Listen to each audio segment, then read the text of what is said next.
নমস্কার বন্ধুরা, আমি শম্পা। আর শম্পাস ব্লগের আরও একটা নতুন ভিডিওতে তোমাদের সবাইকে অনেক অনেক স্বাগত।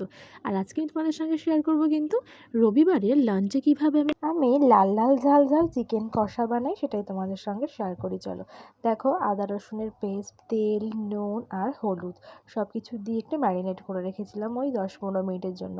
আর একদিকে কিন্তু সবের দিকে গুছিয়ে নিয়েছি, যেমন ডুমো ডুমো করে আলু কেটে নিয়েছি, সেগুলোকে ভেজে নিলাম। আবার ওই তেলের মধ্যেই দিলাম কিন্তু কিছুটা সাদা জিরে আর কিছুটা রসুন কুচি। এতে করে মাংস ভাজার ফ্লেভারটা কিন্তু বেশ সুন্দর আসে এরকম রসুন কুচি দিয়ে রান্না করলে তেলে।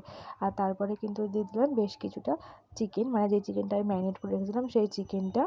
আর এদিকে চিকেন ভাজতে ভাজতেই চলো আমাদের পেস্টটা বানিয়ে নিই। আমাদের লাগছে কিন্তু আদা রসুন, টমেটো আর টক দই সব কিছু দিয়ে ভালো করে একটা পেস্ট বানিয়ে নিয়েছি। আর এদিকে দেখো আমার চিকেনটাও কিন্তু বেশ ভালো করে ভাজা হয়ে গেছে। আর তারপরে তেলের মধ্যে দিলাম বেশ কিছুটা কুচনো পেঁয়াজটাকে হালকা লাল লাল করা অবধি ভেজে নেবো ভালো করে।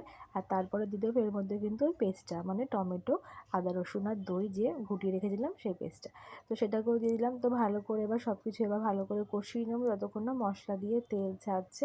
আর তারপরে চলো এক এক করে নাড়তে নাড়তে দিয়ে দিই জিরের গুঁড়ো, হলুদ গুঁড়ো, দিয়ে দেবো সামান্য নুন পরিমাণ মতো, আর দিয়ে দেবো সামান্য চিনি, দিয়ে দেবো কিন্তু লঙ্কার গুঁড়ো। তো সব কিছু দিয়েই খুব ভালো করে এবার কষিয়ে নেবো। জানো তো, চিকেন হোক কিংবা মাটন, তুমি যত ভালো করে কষাবে তত কিন্তু তার টেস্টটা ভালো হবে। আর পেঁয়াজটা যতক্ষণ না মেল্ট হচ্ছে, দেখো আমি খুব ভালো করে কষিয়ে নিয়েছি, নাড়াচাড়া করে নিয়েছি। আর তারপরে দিলাম কিন্তু ভেজে রাখা আলু আর ভেজে রাখা চিকেনটাকে।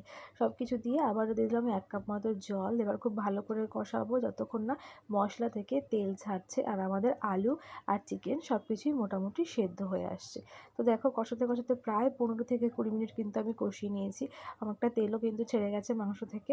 আর এবার এর মধ্যে দিয়ে দেবো ওই সামান্য একটু জল, মানে ওই মাংসটা সেদ্ধ হওয়ার আর কিংবা একটু হালকা ঝোল রাখার।